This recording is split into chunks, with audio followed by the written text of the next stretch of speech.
इंसानों के बाद पृथ्वी पर कौन राज करेगा? कौन बनेगा पृथ्वी का अगला शासक? यह सवाल वैज्ञानिकों के बीच लंबे समय से चर्चा का विषय रहा है। तो दोस्तों, ऐसा नहीं है कि धरती पर हमेशा से ही सिर्फ इंसानों का राज्य रहा हो। धरती पर जीवन करोड़ों साल से मौजूद है।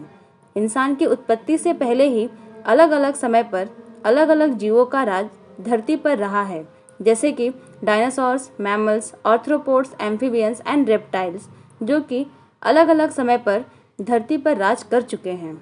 आज जैसे क्लाइमेट में चेंजेस, टेक्नोलॉजी का डेवलपमेंट और प्रकृति में बदलाव धरती को नए तरीके से रंग दे रही है, तो इस हालात में यह सवाल और भी इम्पोर्टेंट हो जा रहा है, कौन या फिर क्या एक बिना इंसानों वाली धरती पर राज कर सकता है। तो हेलो दोस्तों, वेलकम टू डिजीवॉक। आइए जानते हैं अपने सवालों का जवाब। टिम कॉल्सन, जो ऑक्सफोर्ड यूनिवर्सिटी में जूलॉजी के प्रोफेसर होने के साथ ही एक एकेडमिक रिसर्चर और हेड हैं, शायद वो हमारे सवालों के लिए परफेक्ट होंगे। द यूरोपियन के इंटरव्यू में उन्होंने कहा कि फ्यूचर में जब इंसान नहीं रहेंगे तब अर्थ पर लाइफ काफ़ी बदल सकती है। इकोसिस्टम अपने आप को रिबैलेंस करेंगे और नई सभ्यता अचानक से सामने आ सकती है। टिम कॉल्सन अपनी किताब the universal history of us में लिखते हैं कि यह जरूरी नहीं कि नई सभ्यता हमारी सभ्यता की तरह हो। नई दुनिया का एक बिल्कुल अलग रूप हमें देखने को मिल सकता है। तो अब तक आपके दिमाग में एक सवाल तो आ ही गया होगा कि आखिर में इंसान फ्यूचर में कहाँ जाने वाले हैं, या फिर इंसानों के साथ ऐसा क्या हो सकता है जिसकी वजह से इंसानों की जगह कोई और सभ्यता लेगी। तो दोस्तों, आइए जानते हैं। जैसे कि नेचुरल डिजास्टर, क्लाइमेट में बदलाव, अंधाधुंध जंगलों की कटाई, प्रदूषण, वॉर एंड न्यूक्लियर अटैक्स, कोई खतरनाक बीमारी जैसे कि कोरोना आया था, कॉस्मिक थ्रेट्स जैसे कि अंतरिक्ष से आने वाला खतरा, आर्थिक या फिर सामाजिक असमानता, मॉडर्न लाइफस्टाइल, या फिर धरती नष्ट करने के बाद सारे इंसान किसी और ग्रह पर चले जाएं। ये सब एक संभावना है जिसकी वजह से फ्यूचर में इंसान धरती का शासक नहीं हो सकता है। So come back to our topic. तो सबसे पहले सभ्यता कैसे बनेगी और वो कैसे दिखेंगे? ये बहुत ही क्यूरियस सवाल है कि एक दिन जब इंसान नहीं होंगे तो किस प्रजाति के हाथ में यह धरती की भागदौड़ होगी और वो किस तरीके से अपनी सभ्यता को बनाएंगे। तो क्या इंसानों जैसे प्राणी जैसे कि गोरिल्ला, बंदर, चीता धरती के अगले शासक हो सकते हैं? दोस्तों, जो एनिमल्स इंसानों से मिलते जुलते होंगे उन पर भी इंसानों के जितना ही खतरा होगा, कारण कि वो इंसानों से काफ़ी मिलते जुलते होंगे। उन जानवरों पर भी किसी बीमारी या फिर किसी प्राकृतिक आपदा का उतना ही असर होगा जितना कि इंसानों पर होगा। और अगर कुछ जानवर खुद को बचा भी लेते हैं, उनके लिए जीना काफ़ी मुश्किल भरा होगा। उनकी पॉपुलेशन छोटी होगी, वह कुछ ही लिमिटेड जंगलों तक रहेंगे और उनकी ग्रोथ और रिप्रोडक्शन भी काफ़ी स्लो होती है। तो फिर हमारे बाद धरती का फ्यूचर प्राइमेट्स के हाथ में तो नहीं रहेगा। तो यहाँ पर एंट्री होती है हमारे दूसरे कैंडिडेट्स की, जो कि हैं बर्ड्स एंड इंसेक्ट्स। तो क्या बर्ड्स या फिर इंसेक्ट में से कोई बनेगा धरती का अगला शासक? तो दोस्तों, कुछ बर्ड्स जैसे कि कौवा, तोता काफ़ी समझदार होते हैं।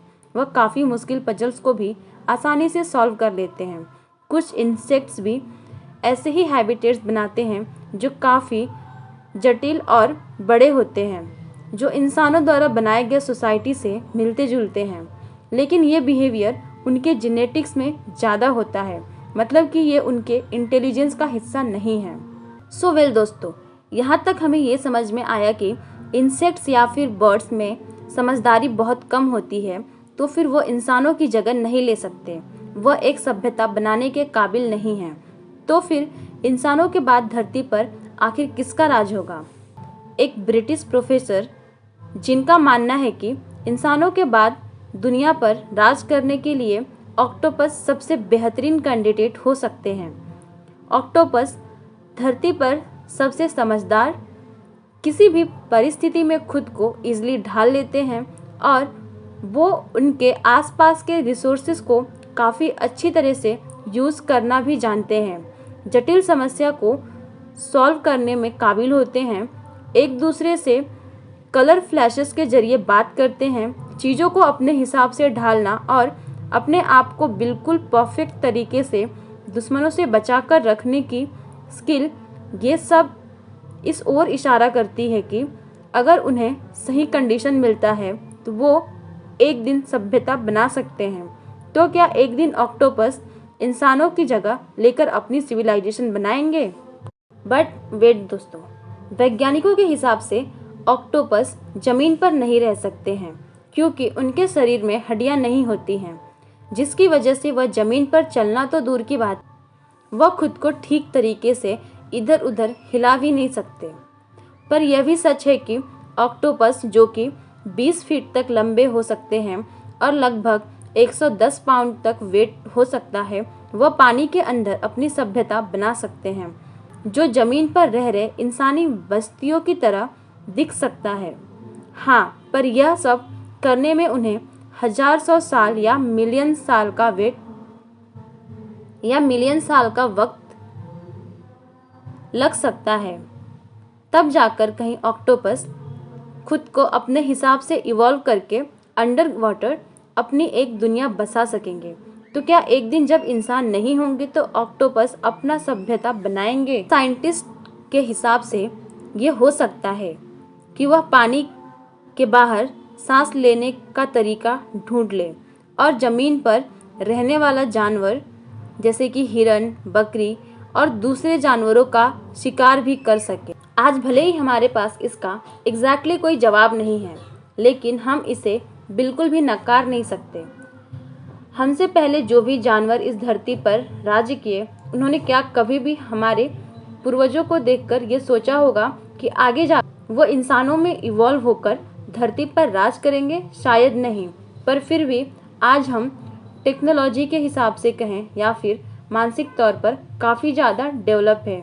हमने काफ़ी नई नई चीज़ें अपने हिसाब से डेवलप किए हैं और अपने हिसाब से परिस्थितियों को ढालकर जीना सीखे हैं और आज हम धरती के सबसे इंटेलिजेंट जीव बन चुके हैं।